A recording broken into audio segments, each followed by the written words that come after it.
Bon, dans ce problème-là, on me dit que le vecteur AP partage le vecteur AB de telle sorte que le point P se trouve aux 2/3 du vecteur AB.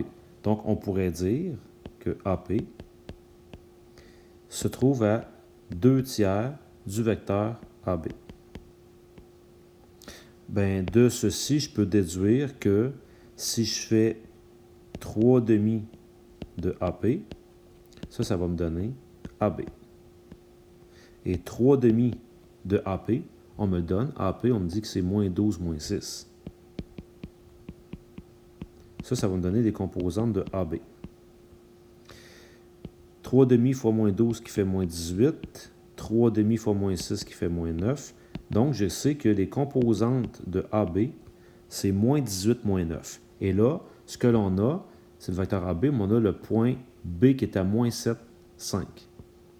B est à moins 7, 5. Et j'avais fait le vecteur AB, puis on s'était tassé de 18, on était descendu de 9. Fait que c'est sûr que A là, devait être quelque part ici. Là.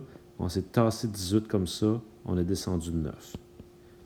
Si je comprends le principe, là, c'est ça que s'est passé. Mon vecteur AB, il était comme ça. J'ai les composantes qui sont moins 18, moins 9.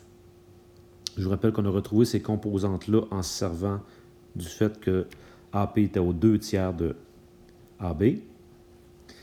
Et là, on me demande de retrouver les coordonnées du point A.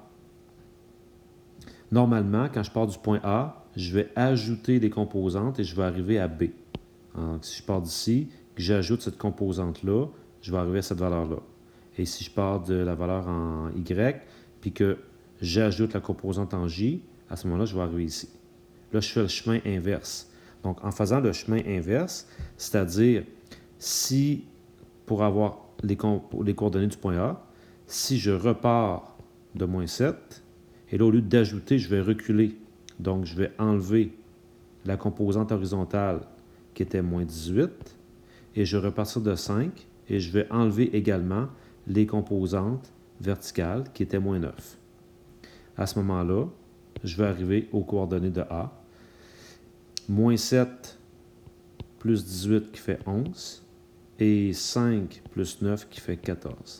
Donc, A est bel et bien à 11, 14, et on peut s'en convaincre, parce que là, maintenant, si je suis à 11 et que je me tasse de moins 18, je vais être rendu à moins 7. Et si je pars de 14 et je descends de 9, je vais être rendu à 5. Voilà.